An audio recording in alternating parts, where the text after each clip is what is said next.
Hey guys welcome back to my channel Piyali's diaries. এখন বাজে হচ্ছে প্রায় রাত্রি 1:30 আর আমরা ঘুম থেকে উঠে পড়েছি। তখন বাজছে 1:45। তারপর স্নান টান করে একদম রেডি হয়ে বেরিয়ে পড়েছি। কোথায় যাচ্ছি সেটা এবার চলো বলা যাক। আমরা যাচ্ছি হচ্ছে কামাখ্যা মন্দির, কিন্তু কামাখ্যা মন্দিরে কামাখ্যা মাকে দেখার আগে কয়েকটা এখানে কিছু নিয়ম আছে, সেই নিয়মগুলো করতে হয়। সেটা হলো যে ফার্স্ট হচ্ছে এই যে সাইডে দেখছো এত লোক এখানে যে লাইন দেওয়া শুরু করেছে, এটা প্রায় আগের দিন রাত্রির থেকে অনেকে লাইন দিতে চলে আসে। এখানে ফার্স্টে কিছু নিয়ম থাকে, সেটা হচ্ছে প্রথম 1200 জনকে এখানে টোকেন দেওয়া হয়, আর টোকেনটা সবাইকে নিজে নিজেই নিতে হয়। টোকেন দেওয়ার সময় হয় সেটা হচ্ছে 4টে থেকে গেটটা খোলে এবং প্রথম 1200 জনকেই দেয়, তারপর আর দেওয়া হয় না। তো সেদিনকে আমরা দাঁড়িয়ে পড়েছি 4টের সময়, তারপর লাইনটা খুললো। আমার আগে প্রায় 550 জন ছিল, আমরা 1:30টার সময় এসেতেও অতটা ভিড় ছিল। যাই হোক, আস্তে আস্তে প্রায় সকাল হয়ে গেল। আর কি করা যাবে, এই যে ঘোরার জায়গাটা দেখছো, এখানেই সবাই বসে বসে আস্তে আস্তে যাচ্ছে এগিয়ে। আবার প্রথম 500 জনের টোকেন দেওয়া হবে, তারপর আবার 500 জনকে ছাড়া হবে, এরকম করে করে ওদের কিছু সিস্টেম থাকে। যদিও প্রতি বছরেই এক সিস্টেমে এখানে চলে না, প্রত্যেক বছর সিস্টেম চেঞ্জ হয়। এখানে আশপাশে মানুষগুলো এই নিয়মের কথা বলছিল। তো টোকেন সেটা হচ্ছে প্রথমে ওনারা ফটো তুলবেন, ফটো তুলে ছেড়ে দেওয়া হবে। তো ওইখানে ফটো তোলার জায়গা, এখানে সুন্দর বসার ব্যবস্থা, কোনো কিছু কষ্ট হবে না, ফ্যান চলছে, বসার জায়গা আছে, এরকম ঘুরে ঘুরে গিয়ে বসতে হবে যার যেখানে বসার লাইন আছে।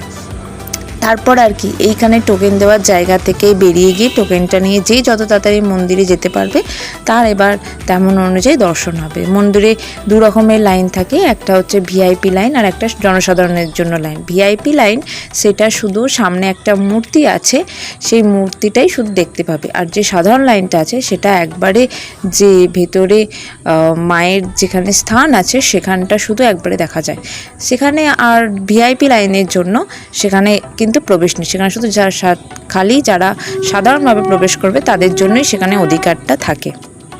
তবে এই যে রাত্রির বেলা প্রায় ঘুম হয়নি বললেই চলে, কারণ তার আগের দিন অনেকটা প্রায় লেট করে ঘুমিয়েছিলাম, ওই 10:30 থেকে 11টা নাগাদ। আবার 1:30টার সময়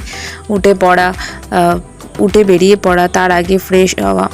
যাই হোক, কী আর করা যাবে। যাই হোক, ওখান থেকে টোকেন নেওয়া আমার কমপ্লিট।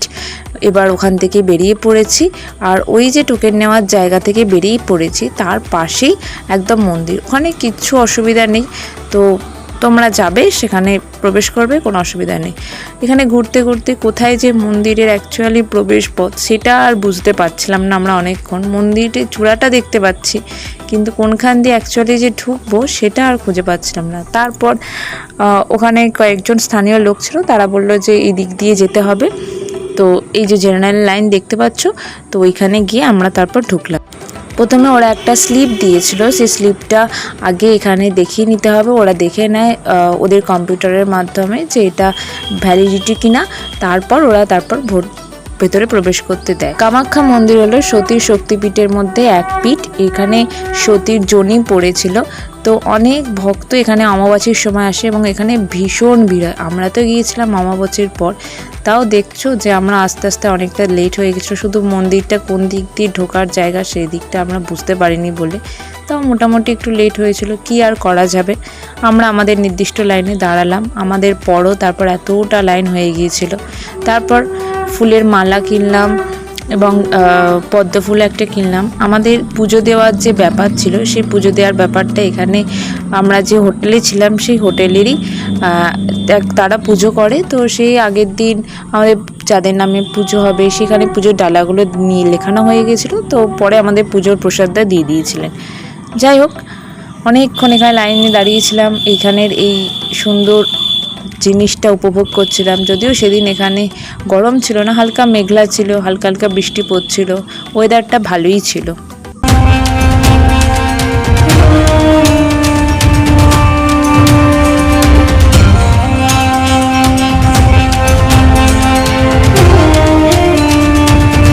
আমাদের মন্দিরে খুব ভালোভাবে পুজো দেওয়া হলো। তো তোমাদের এই মন্দিরের পাশে একটা হিডেন জিম দেখাই, সেটা হলো ওখান দিয়ে পাশেই কিছুটা এগিয়ে হাঁটা পথে একটা খুব সুন্দর জায়গা আছে। আমি এই আসামে বেড়াতে আসার আগে এখানে অনেক ভ্লগ দেখেছিলাম, খুব কম জনেই জানে এই জায়গাটা। তো যাই হোক, এখানে জায়গাটা যেটা হচ্ছে সেটা হচ্ছে এখানে একটা মন্দির আছে ছোটো পাড়া, কিন্তু আমরা যখন গিয়েছিলাম তখন মন্দিরটা বন্ধ হয়ে গিয়েছিল। তার পাশে একটা পুকুর আছে, সেখানে অনেক বড় বড় কচ্ছপ আছে। আর ওই কচ্ছপগুলো খেতে দেওয়ার জন্য ওখানে আশপাশে কিছু দোকান ছিল, সেই দোকান থেকে এসে সেখান থেকে কচ্ছপগুলো দেওয়া হয়। আবার ওইখানে শুধু কচ্ছপ নেই, ওখানে আশপাশে প্রচুর ছাগলও আছে। যারা এই কামাখ্যা মন্দিরে এসে অনেকে বলি দেয়, তাদের মানত থাকে, মহিষ, কেউ ছাগল, কেউ পায়রা। আবার অনেকে আছে কেউ কেউ বলি দেয় না, ওখানে মন্দিরে ছেড়ে দিয়েই চলে আসে। অনেকে ওখানে মন্দিরে দেখতে পাবে ওরকম মহিষ বা ছাগল, পায়রা ছাড়া আছে। আবার কিছু কিছু দেখবে এই মন্দিরটা আছে এখানেও ছাড়া আছে। এটা হচ্ছে একটা ভৈরবী মন্দির। তো যাই হোক, মোটামুটি অনেকটা সিঁড়ি দিয়ে নামার পর আমরা প্রায় চলে এসেছি ওখানে। এই যে দেখছো ভৈরবী মন্দির, কিন্তু মন্দিরটা বন্ধ আছে। তখন হয়তো বন্ধ হয়ে গিয়েছিল বা অত সকালে খোলেনি, কিছু একটা কারণ হবে হয়তো। কিন্তু আশপাশে অনেক বাড়ি ছিল, তো মানে মোটামুটি এটা একটা জনবহুলি এলাকা। তো যাই হোক, আকাশটায় তখন একটু হালকা হালকা মেঘ ছিল। আর এই যে প্লেন যাচ্ছে সামনে, গুয়াহাটি এয়ারপোর্ট কাছেই ছিল। তো আর কি করা যাবে, এই যে যেটা দেখানোর জন্য এত দূর আসা সেটা হলো এই যে কচ্ছপগুলোর সাইজ দেখেছো, এক একটা সাইজ হচ্ছে মারাত্মক মারাত্মক। জানি না ভিডিওতে কতটা বুঝতে পারছো, বাট এই কচ্ছপগুলো অনেক বড় ছিল এবং এখানে অনেক মাছ আছে। তো আশপাশের লোকরা বলছিল যেখানে কেউ মাছ টাছ ধরেও না, আবার কচ্ছপগুলোকে কেউ তোলেও না, ওরা আছে ওদের মতো করে, অনেক বছর ধরে ধরে আছে। এই সামনের কচ্ছপটা ছিল প্রচুর বড়, কিন্তু অনেকটা ভেতরে ঢুকে যাওয়ার জন্য, যাই জন্য আর পরিষ্কারভাবে দেখা হয়নি। আর ওই যে কচ্ছপটা আসছে ওটাও অনেকটা বড়, প্রচুর কচ্ছপ আছে এখানে।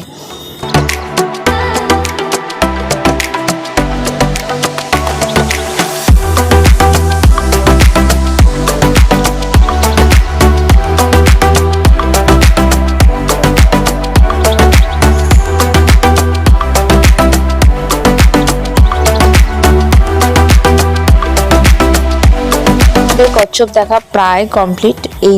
এই যে একে দেখছো, কাল এর আগের একটা ভ্লগে একে দেখিয়েছিলাম তোমাদেরকে, ঘনু। আমরা যে হোটেলে ছিলাম তার পাশেই উনি ছিলেন। যাই হোক, মোটামুটি তারপরে আমরা বাড়ি গেলাম। বাড়ি গিয়ে খেয়ে দিয়ে রেস্ট নিয়ে প্রচুর ঘুমিয়েছিলাম, যেহেতু আগের দিন ঘুম হয়নি, ঘুমটা ইমার্জেন্সিও ছিল। তারপর বিকালবেলা বেরিয়ে পড়েছিলাম একটু বেড়াতে। আর আসামে আমাদের এটা ছিল আমাদের শেষ বিকেল, কারণ রাতে আবার বাসে চেপে অন্য একটা জায়গায় যাওয়ার কথা ছিল। সেটা কোথায় সেটা আমরা পরে ব্লগে দেখাবে। যাই হোক, ওখান থেকে বেরিয়ে গিয়েছিলাম হাঁটতে হাঁটতে, ভাবলাম আর একটু পাহাড়ের উপরে যাই। ওখানে কিছু কিছু মন্দির ছিল, যেমন বগলামুখীর মন্দির, ভৈরবী মাতার মন্দির। যাই হোক, প্রথমে যে মন্দিরটা দেখালাম সেটা ছিল বগলামুখীর মন্দির। রাস্তা দিয়েই হাঁটতে হাঁটতে যেতে খুব ভালো লাগছিল। তবে যেদিন আমি এই ভ্লগটা করছিলাম সেদিন ছিল বন্ধ, কিন্তু বন্ধের বলে রাস্তায় প্রচুর গাড়িগুলো ছিল। পাহাড় থেকে খুব গাড়ি নিচে নামছিলও না, আবার নিচে থেকে গাড়ি আসছিলও না। যাই হোক, কী আর করা যাবে। আমরা তবে পাহাড় থেকে নিচে নেমে বাসে গিয়েছিলাম, ওখানে গাড়ি ভাড়া করা হয়েছিল। তারপর আর ওখানে গাড়ি ভাড়া যাদেরকে করা হয়েছিল তারা বলেছিল সন্ধ্যের পর তো বন্ধ উঠে যাবে, তো গাড়ি ভাড়া নিয়ে যেতে একটু অসুবিধা নেই। তবে চার্জেস ওরা তখন বেশি নিয়ে গেছিলো। যাই হোক, কী আর করা যাবে। তারপরেই প্রায় এদিকে সানসেট হচ্ছে, আর তখন আমরা মন্দিরের উপরে যাচ্ছি। তবে এই যে উপরটা অনেকটা চলে এসছি না, এখানে অনেক অনেক জায়গায় ভিউ পয়েন্ট, প্রচুর ফটো তোলার জায়গা আছে, মানে অসাধারণ। এই যে এখানে একটা জায়গা, সেখান থেকে পাহাড়ের নিচটা দেখা যাচ্ছিল।